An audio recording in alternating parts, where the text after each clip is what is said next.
Welcome to Recap King. In this video, we will explain District 13 Ultimatum. This movie tells the story of two gangsters who try their best to restore law and order in the ravaged District 13 that has been ruled by the Mafia Kings. But intelligence officers from the DIS try to interfere in their operation. Will the two of them succeed in completing their mission in the end? Let's find out in District 13 Ultimatum. District 13 Ultimatum begins by showing the harsh life in District 13, an area inhabited by various groups of gangsters from various different races, where drug transactions to illegal weapons have become commonplace. The children there are already skilled drug couriers, and they even carry a K-47S. The main character in this film is Leito, a man who always tries to destroy the barrier that surrounds District 13, thus making him chased by the police. His running and jumping abilities are very good, making dozens of police officers unable to catch him. Even the children who saw Leito being chased helped by throwing stones at the police. Leito finally reaches the territory of African gangsters, where one of the gang members is annoyed that Leito brought the police. But the leader of the gang, March, doesn't care about that because he already considers Leito a friend. Instead, he ordered his men to shoot at the approaching policemen until they finally repelled the officers. After that, Leito had a chat with March and expressed his disappointment at the government for failing to manage District 13 as they promised 3 years ago. Sometime later, March sends drugs hidden in watermelons to a place controlled by Chinese gangsters. A man named Rud sampled the drug before taking it to his boss, Wu. But unexpectedly, their actions were scouted by Captain Damien, a police officer who was disguised as a prostitute at Wu's place. Before he contacted the team waiting outside, Damien swiftly tied Wu's hands and held him hostage. However, Wu's men intercepted Damien's team trying to get into the location, who still don't know that their boss is being held hostage. Rud, who was about to alert Wu of the commotion outside, was knocked out with a stun gun by Damien. After that, Damien put an explosive in Wu's mouth to silence him. Damien continues his disguise and manages to trap Wu's customers. They took turns going in and were then injected with an anesthetic by Damien. After all of Wu's customers had been knocked out, Damien again asked his troops to enter. But apparently, Wu's headquarters is equipped with a sophisticated security system that makes it difficult for officers to get inside. As a result, they had to break through the iron bars blocking the entrance and even deal with poison gas. But later, Damien discovered a secret hole under Wu's chair. Before he ejects Wu and his customers through the secret hole, he detonates it. After that, he tried to get an expensive painting worth 200 billion euros through the same hole, but the hole was too small for the painting to pass. As if it couldn't get any worse, at this moment, 5 of Wu's men tried to shoot at the door to save their boss. Wu's men finally managed to enter and immediately attacked Damien. But it was not without reason Damien was asked to go on the undercover mission. He is a very skilled and reliable special force. He was able to defeat Wu's men alone. Damien continues his action to the drug production room, where Wu's men immediately activate a time bomb upon seeing his arrival. Damien then asked for help from his team, who immediately gave him a bomb-proof armor shield, saving him from the explosion. The mission was completed, and Damien managed to get a bonus of 200 billion euros of the painting. Elsewhere, Department of Internal State Security Commander Walter Gassman and his assistant Roland receive a suitcase of money for a criminal operation to build a luxury building in District 13. To carry out his plan, Walter orders DIS members to frame the citizens of District 13. And the operation started that very night. At one location, 2 women who did not have a driver's license were being questioned by the police, who then asked them to get out of the car. But not long after, Roland came and asked the police to release the 2 women they had ticketed for. After that, he slaughtered the 2 policemen before loading them in the police car into a large truck.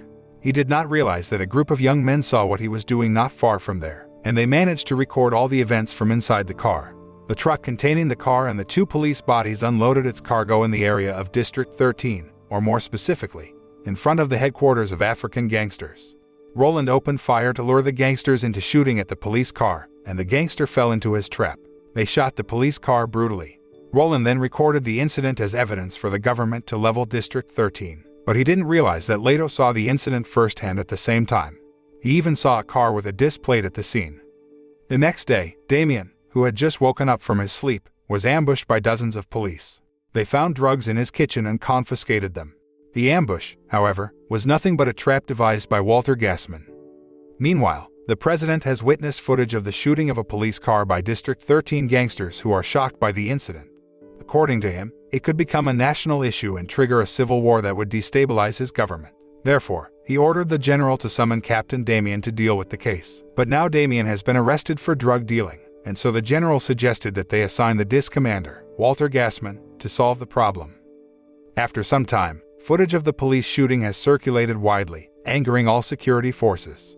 A dreadlocked prisoner at Gate 13 was accidentally released, but it's just a trap. The prisoner was later shot dead on the pretext of escaping. When Walter plays back the footage at DIS headquarters, he is surprised to find 3 young men filming their covert operation. As a result, the 3 youths were searched for and later arrested. However, one of them gave Leito the recording before being caught by DIS troops. Meanwhile, while Damien was ushered into his cell, he strangled 2 officers to retrieve his cell phone. He then asked Leito for help over the phone, saying he had been framed, but the phone had been hacked without Damien's knowledge, so his message to Leito was known to the DIS agents. Without wasting any time, the DIS troops led by Roland were dispatched to capture Leito. Before successfully entering Leito's residence, DIS troops engaged in a shootout with March's men guarding the area. A moment earlier, in his room, Leito was shocked to see the footage of the police massacre that was apparently carried out by DIS. While listening to voice messages on the phone, he also hears messages from his best friend, Damien, who is currently in police custody.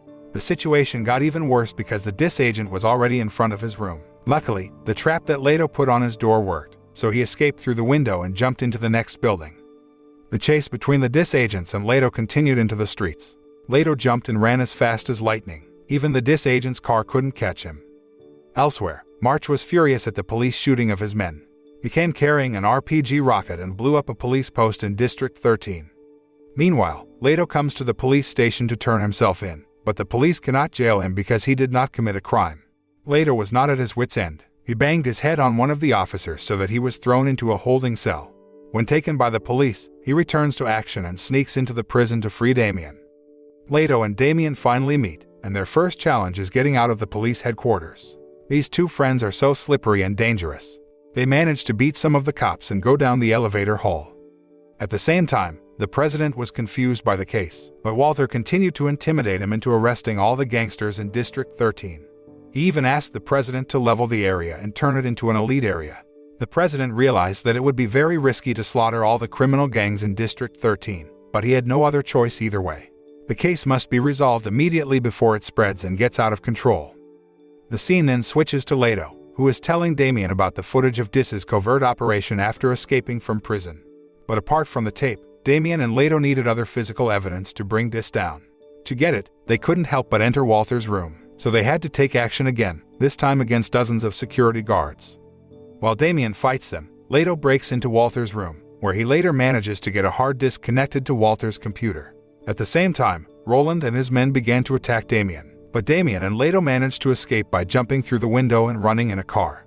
In District 13, a large-scale evacuation has begun, but at this moment, Leito and Damien instead head there to meet and convince Tao, a tattooed woman who is the head of a well-respected gangster in District 13, to be willing to help them. From the hard disk they stole from Walter, they eventually learn that Walter plans to bombard District 13. Helicopters began arriving to mark the location of the bombings at several points. There were only about 5 hours left before the missile launches, but Damien had a plan to thwart the bombing of those points, and for that, Tao then invited the gangster leaders and representatives and asked them to join Leito and Damien. In a secret room, the general informs the president that 1 million people have been evacuated from District 13, although several thousand remain at the site. Hearing that, the president doubted his decision to bombard District 13. He urged that all civilians be evacuated before the bombings were carried out, but Walter kept asking the president to launch a mission immediately. A briefcase containing missile launchers was then brought before the president. At the same time, a group of gangsters began to sneak in to uncover the crimes of Walter Gassman directly in front of the president. In the end, the president refused to press the missile launcher button because he wanted to ensure that no civil conflict occurred when the missiles were launched. As a result, Walter intimidated the president again, arguing that the criminals deserved to be eliminated. Meanwhile, around the Lycée Palace, the official residence of the French president, there was a riot caused by gangsters. Damien and the others finally managed to enter and incapacitate the president's security forces. Tao also takes part in the action by displaying her martial arts skills, while Damien is confronted by Roland. But ridiculously, Roland immediately collapsed with just one hard kick in the groin. On the other hand, the general had made sure District 13 was clean and safe from residents. But just as the president was about to press the button, Leito and his team managed to enter. They immediately showed the recorded evidence of a crime committed by DIS on Walter Gassman's orders. Realizing that his plan has been exposed, Walter chooses to take the president hostage and force him to activate a missile launch. But before the president did as he was told, Leito managed to distract Walter, so Damien could throw a kick at him. As soon as Walter collapsed, he immediately became the target of the gangster leaders. At the end of the film, the president thanked Damien, Leito, Tao, and other gangster leaders. That's when Leito submitted his proposal to the president to make District 13 a safe, peaceful, and comfortable area to live in. The missiles were eventually launched, but the president had to keep his promise to rebuild District 13 into a better area for the local people. So, the moral of this film is that no matter how difficult the situation we are in, we have to keep fighting. The ending we get may not be as beautiful as in the movie, but at least there will be no more regrets because we did what we could.